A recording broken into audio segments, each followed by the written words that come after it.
Price lord. ನಮಗೆ ಕರ್ತನ ರಕ್ಷಕನಾಗಿರುವಂತಹ ಯೇಸು ಕ್ರಿಸ್ತರ ಅತಿ ಪರಿಶುದ್ಧವಾದ ನಾಮದಲ್ಲಿ ನಾನು ನಿಮ್ಮನ್ನು ವಂದಿಸ್ತಾ ಮತ್ತೊಂದು ಸಂದೇಶ ಜೊತೆ ನಾನು ನಿಮ್ಮ ಮುಂದೆ ಬಂದಿನಿ. ದೇವರ ಹಸ್ತವು ತಾನೇ ಕಳೆದ ದಿನವೆಲ್ಲ ನಿಮ್ಮನ್ನು ನನ್ನನ್ನು ಆತ್ಮಿಕವಾಗಿ ವಾಕ್ಯಗಳ ಮೂಲಕವಾಗಿ ಬಲಪಡಿಸಿ ಚೈತನ್ಯಗೊಳಿಸಿ ಜೊತೆಗಾರರಾಗಿ ನಡೆಸ್ತಿದ್ದಾರೆ. ವೈಯಕ್ತಿಕವಾಗಿ ನಮ್ಮ ಅಗತ್ಯಗಳನ್ನ ಪೂರೈಸಿ ನಾವು ಕೈ ಇಟ್ಟು ಮಾಡ್ತಕ್ಕಂಥ ಕೆಲಸಗಳನ್ನ ಆಶೀರ್ವದಿಸಿ ಕಾದು ಪೋಷಿಸಿ ಜೊತೆಗಾರರಾಗಿದ್ದು ನಡೆಸ್ತಿರುವುದಕ್ಕಾಗಿ ದೇವರಿಗೆ ಸ್ತುತಿಯು ಘನವು ಮಹಿಮೆ ಸದಾ ಕಾಲವೂ ಸ್ವಂತವಾಗಿರಲಿ. ಆಮೇನ್. ಈ ದಿನದ ಸಂದೇಶದ ವಾಕ್ಯ ಭಾಗ 1 ತಿಮೋತಿ 6ನೇ ಅಧ್ಯಾಯದಲ್ಲಿ 6ನೇ ವಾಕ್ಯದಿಂದ 10ನೇ ವಾಕ್ಯದವರೆಗೆ. 1 ತಿಮೋತಿ ಚಾಪ್ಟರ್ 6 ವರ್ಡ್ 6 to 10. ಸಂತೃಪ್ತಿಯೊಂದಿಗಿರುವ ದೇವಭಕ್ತಿಯೇ ದೊಡ್ಡ ಲಾಭವು. ನಾವು ಲೋಕದೊಳಗೆ ಏನನ್ನು ತೆಗೆದುಕೊಂಡು ಬರಲಿಲ್ಲ, ಅದರೊಳಗಿಂದ ಏನು ತೆಗೆದುಕೊಂಡು ಹೋಗಲಾರೆವು. ಆದರೆ ಅನ್ನ ವಸ್ತ್ರಗಳಿಗಾಗಿ ತೃಪ್ತರಾಗಿರೋಣ. ಆದರೆ ಐಶ್ವರ್ಯವಂತರಾಗಬೇಕೆಂದಿರುವವರು ಶೋಧನೆಯಲ್ಲಿಯೂ ಉರುಳಿನಲ್ಲಿಯೂ ಬಿದ್ದು ಅನೇಕ ಬುದ್ಧಿಹೀನವಾದ ಹಾಗೂ ಹಾನಿಕರವಾದ ಆಸೆಗಳಲ್ಲಿ ಬೀಳುತ್ತಾರೆ. ಇಂಥ ಆಸೆಗಳು ಮನುಷ್ಯನನ್ನು ಸಂಹಾರ ವಿನಾಶಗಳಲ್ಲಿ ಮುಳುಗಿಸುತ್ತದೆ.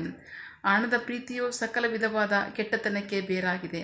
ಕೆಲವರು ಅದಕ್ಕಾಗಿ ಆತುರಪಟ್ಟು ನಂಬಿಕೆಯಿಂದ ದೂರ ಹೋಗಿ ಅನೇಕ ದುಃಖಗಳಿಂದ ತಮ್ಮನ್ನು ತಿವಿಸಿಕೊಳ್ಳುತ್ತಾರೆ. ದೇವರಿಗೆ ಸ್ತೋತ್ರ. ಹಾಗೆ ಇನ್ನೊಂದು ವಾಕ್ಯ ನೋಡೋಣ. ಪ್ರಸಂಗಿ ಪುಸ್ತಕದಲ್ಲಿ 5ನೇ ಅಧ್ಯಾಯ 10ನೇ ವಾಕ್ಯ. ಎಕ್ಲೇಶಿಯಸ್ ಚಾಪ್ಟರ್ 5 ವರ್ಡ್ 10. ಹಣವನ್ನು ಪ್ರೀತಿಸುವವರಿಗೆ ಎಂದಿಗೂ ಸಾಕಷ್ಟು ಹಣ ದೊರೆಯದು. ಐಶ್ವರ್ಯವನ್ನು ಪ್ರೀತಿಸುವವನು ತನ್ನ ಆದಾಯದಿಂದ ತೃಪ್ತಿಗೊಳ್ಳನು. ಇದು ಸಹ ವ್ಯರ್ಥವೇ. ದೇವರಿಗೆ ಸ್ತೋತ್ರ. ಇದು ಸೊಲೊಮನ ಅರಸನು ತನ್ನ ಅನುಭವದಲ್ಲಿ ಬದಲಿರ್ತಕ್ಕಂಥದ್ದು. ಸೊಲೊಮನ ಅರಸನ ಯಾರು? ಸಕಲ ವೈಭವದಿಂದ ಆಳಿದಂಥ ಅರಸ. ಆ ಸಕಲ ವೈಭವ ಸಹ ಅವನಿಗೆ ತೃಪ್ತಿ ಕೊಡಲಿಲ್ಲ ಅನ್ನೋ ಲೆಕ್ಕದಲ್ಲಿ ಅವನು ಈ ಜೀವಿತದ ಅಂತ್ಯಕಾಲದಲ್ಲಿ ಅವನು ಬರೆದಿರ್ತಕ್ಕಂಥ ಪುಸ್ತಕವಾಗ. ಸೊ ಅವನು ಹೇಳ್ತಾ ಇದ್ದಾನೆ ಇನ್ನೊಂದು ವಾಕ್ಯ ಭಾಗದಲ್ಲಿ ಅಲ್ಲಿ ನೋಡೋಣ. 12ನೇ ಅಧ್ಯಾಯದಲ್ಲಿ 1ನೇ ವಾಕ್ಯ. Same chapter Ecclesiastes chapter 12 word 1. ಕಷ್ಟದ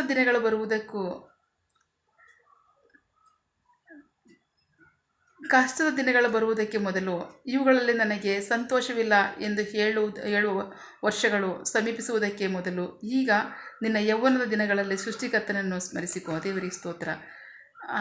ಎಲ್ಲ ಲಾಭಕ್ಕಿಂತ ದೈವಭಕ್ತಿಯೇ ದೊಡ್ಡ ಲಾಭ. ದೇವರಿಗೆ ಸ್ತೋತ್ರ. ಸೊ ಹಾಗಾಗಿ ವಾಕ್ಯಭಾಗಗಳು ನಮ್ಗೆ ಏನು ಹೇಳ್ತಿದೆ ಅಂದರೆ, ಇರೋದರಲ್ಲಿ ತೃಪ್ತಿಪಡ್ರಿ. ನಾವು ಲೋಕದೊಳಗೆ ಏನು ತಂದಿಲ್ಲ, ಇಲ್ಲಿಂದ ನಾವೇನು ತೆಗೆದುಕೊಂಡು ಹೋಗಲ್ಲ. ದೇವರು ನಮ್ಮನ್ನು ಯಾವ ಸ್ಥಾನದಲ್ಲಿ ಇಟ್ಟಿದ್ದಾರೆ ಅಷ್ಟರಲ್ಲೇ ತೃಪ್ತಿಪಡಿ, ಅಷ್ಟರಲ್ಲೇ ಸಂತೋಷಪಡ್ರಿ.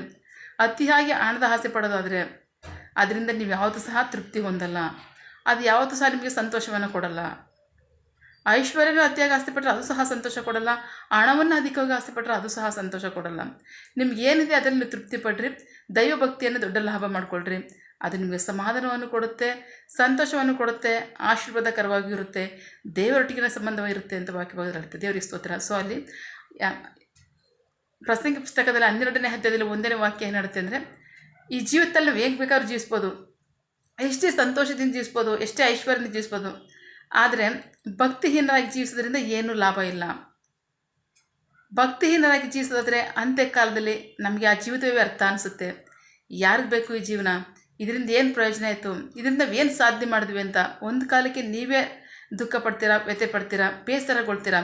ಸೊ ಆ ಟೈಮ್ ಬರೋದಕ್ಕೆ ಮುಂಚೆನೇ ನೀವು ಈ ಅತಿಯಾದ ಆಸೆಗಳನ್ನ ಬಿಟ್ಟು ದೈವಭಕ್ತಿಯನ್ನು ಲಾಭ ಮಾಡಿಕೊಳ್ಳ್ರಿ. ಸೊ ಅದು ಎಷ್ಟೋ ಅನುಕೂಲಕರವಾಗಿರುತ್ತೆ. ದೇವರು ನಮ್ಮನ್ನು ಆಶೀರ್ವದಿಸ್ತಾ ಇರ್ತಾರೆ, ಖಂಡಿತವಾಗ್ಲೂ ಆಶೀರ್ವದಿಸ್ತಾರೆ. ದೇವರಿಗೆ ಸ್ತೋತ್ರ. ಹಾಗಾದರೆ ಹಣ ಇಲ್ಲದೆ ಬದುಕೋಕ್ಕಾಗುತ್ತಾ? ಖಂಡಿತ ಬದುಕೋಕ್ಕಾಗೋದೇ ಇಲ್ಲ. 100ರಲ್ಲಿ 99% ಹಣ ಇಲ್ಲದೆ ಬದುಕೋಕ್ಕೆ ಆಗಲ್ಲ. ಹಣನ ದೇವ್ರು ಕೊಟ್ಟಿದ್ದಾರೆ. ಅದು ನಮ್ಮ ಉಪಯೋಗಕ್ಕೋಸ್ಕರನೇ ಕೊಟ್ಟಿರ್ತಕ್ಕಂಥದ್ದು. ಸೊ ಹಾಗಂತ ನೀವು ಅತಿಯಾಗಿ ಅದನ್ನೇ ಆಸೆ ಪಡಿ ಅಂತ ಹೇಳ್ತಿಲ್ಲ. ಎಷ್ಟಿದೆ ಅಷ್ಟು ತೃಪ್ತಿ ಪಡ್ರಿ. ನೀವು ಪ್ರಯತ್ನ ಪಡೋದು ವ್ಯರ್ಥ ಅಲ್ಲ. ಪ್ರಯತ್ನ ಪಡೋದು ಸರಿ, ಆದರೆ ಒಳ್ಳೆಯ ಮಾರ್ಗದಲ್ಲಿರುತ್ತೆ ನಿಮ್ಮ ಪ್ರಯತ್ನ ಅಂತ ದೇವ್ರು ಹೇಳ್ತಾರೆ. ನಿಮ್ಮ ಕಷ್ಟಾರ್ಜಿತಗಳನ್ನ ನಾನು ಆಶೀರ್ವದಿಸ್ತಕ್ಕಂಥದ್ದು ಅಂತ ಹೇಳ್ತಾರೆ. ಸೊ ಆದರೆ ನಮ್ಮ ಕಷ್ಟಾರ್ಜಿತಗಳನ್ನ ಅವ್ರು ಆಶೀರ್ವದಿಸ್ಬೇಕಾದ್ರೆ ನಾವು ಶ್ರಮಪಟ್ಟೆ ಅದನ್ನು ಮುಂದ್ಕೋಗಕ್ಕೆ ಪ್ರಯತ್ನ ಪಡಬೇಕು. ಆಗ ದೇವ್ರಿಗೂ ಅದು ಇಷ್ಟ ಆಗುತ್ತೆ, ದೇವರಿಗೆ ಮಹಿಮೆ ತರುತ್ತಾ ಇರುತ್ತೆ. ಸೊ ನಮ್ಗೆ ಯಾವ ಥರನಾದ್ರು ಜೀವಿಸೋದ್ರಿಂದ ದೇವರಿಗೆ ಹೃದಯಕ್ಕೂ ದುಃಖ ಆಗುತ್ತೆ. ಯಾಕಂದರೆ ದೇವರ ನಾಮ ದೂಷಣೆಗೆ ಒಳಪಡುತ್ತೆ. ಖಚಿತವಾಗಿ ದೇವರ ನಮ್ಮ ದೂಷಣೆಗೆ ಒಳಪಡ್ತಾ ಇದೆ. ಸೊ ಹಾಗಾಗಿ ವ್ಯರ್ಥವಾದ ಕಾರ್ಯಗಳು ಬಿಡ್ರಿ, ಭಕ್ತಿಹೀನತೆಯನ್ನು ಬಿಡ್ರಿ, ದೇವರಿಲ್ಲನ್ನ ಖಂಡಿತವಾಗ್ಲೂ ಬಿಟ್ಬಿಡ್ರಿ. ಎಲ್ಲವನ್ನು ಅವ್ರು ನೋಡ್ತಾ ಇದ್ದಾರೆ. ಎಲ್ಲವೂ ನೋಡ್ತಾ ಇದ್ದಾರೆ, ಎಲ್ಲ ಅವ್ರಿಗೆ ಗೊತ್ತಿದೆ. ಸೊ ಹಾಗಾಗಿ ಅಂಥ ಭಕ್ತಿಹೀನವಾದಂಥ ಕಾರ್ಯನ, ವಾಕ್ಯಕ್ಕೆ ವಿರುದ್ಧವಾದ ಕಾರ್ಯನ ಬಿಟ್ಬಿಟ್ಟು ವಾಕ್ಯಾನುಸಾರವಾಗಿ ಜೀವಿಸ್ರಿ. ಕಷ್ಟಪಡ್ರಿ, ಶ್ರಮ ಪಡ್ರಿ, ನಿಮ್ಮ ಕಷ್ಟಾಜಿತಗಳನ್ನ ನಾನು ಆಶೀರ್ವದಿಸ್ತೇನೆ. ಇರೋದ್ರಲ್ಲಿ ತೃಪ್ತಿ ಪಡ್ರಿ. ನಿಮ್ಮ ಇರೋ ಸ್ಥಿತಿಗಿಂತ ಉನ್ನತ ಸ್ಥಿತಿಗೆ ತಗೊಂಡೋಗ್ತಕ್ಕಂಥದ್ದು ದೇವರಿಗೆ ಗೊತ್ತಿದೆ. ಸೊ ಅದಂತ ಅವ್ರು ಮಾಡ್ತಾರೆ ಅದನ್ನು. ಆದರೆ ಆ ಪ್ರಯತ್ನ ಹೇಗಿರಬೇಕು ಅಂದರೆ ಒಳ್ಳೆಯ ಪ್ರಯತ್ನಗಳಾಗಿರಬೇಕು, ಕೆಟ್ಟ ಪ್ರಯತ್ನಗಳಾಗಿರ್ಬಾರ್ದು. ಒಳ್ಳೆಯ ಪ್ರಯತ್ನದಲ್ಲೇ ಶ್ರಮಪಟ್ಟು ನೀವು ದುಡಿಯೋದನ್ನು, ಬದುಕೋದನ್ನು ಕಲ್ತ್ಕೊಳ್ರಿ. ಅದು ಆಶೀರ್ವಾದಕರವಾಗಿರುತ್ತೆ. ಅಷ್ಟು ಮಾತ್ರ ಅಲ್ಲ, ದೇವರಿಗೂ ಮೆಚ್ಚುಗೆ ಆಗಿರುತ್ತೆ. ದೇವರೊಟ್ಟಿಗೆ ನಿಮ್ಮ ಸಂಬಂಧ ಇರುತ್ತೆ. ದೇವರಿಗೆ ಸ್ತೋತ್ರ. ನಾವು ಪ್ರಾರ್ಥಿಸಿಕೊಳ್ಳೋಣ.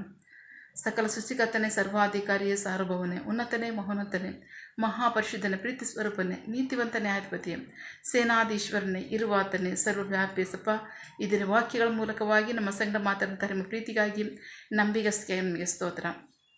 ವಾಕ್ಯ ಭಾಗದಲ್ಲಿ ನಿಮ್ಮ ಸಂಗಡ ಮಾತನಾಡ್ತಾ ಇದ್ದೀರಾ. ಈ ಲೋಕಕ್ಕೆ ಬರಬೇಕಾದ್ರೆ ನಾವೇನು ತೊಗೊಂಡು ಬಂದಿಲ್ಲ, ಇಲ್ಲಿಂದ ಏನು ಸಹ ನಾವು ತೆಗೆದುಕೊಂಡು ಹೋಗಲ್ಲ. ಆದರೆ ಇರೋದರಲ್ಲಿ ನಾವು ತೃಪ್ತಿ ಪಡೋದು ಮಾತ್ರ ಅಲ್ಲ, ಕಷ್ಟಾಜಿತಗಳನ್ನೇ ನಾನು ನಿಮಗೆ ಆಶೀರ್ವದಿಸ್ತೀನಿ ಅಂತ ಹೇಳಿದ್ದೀರಾ.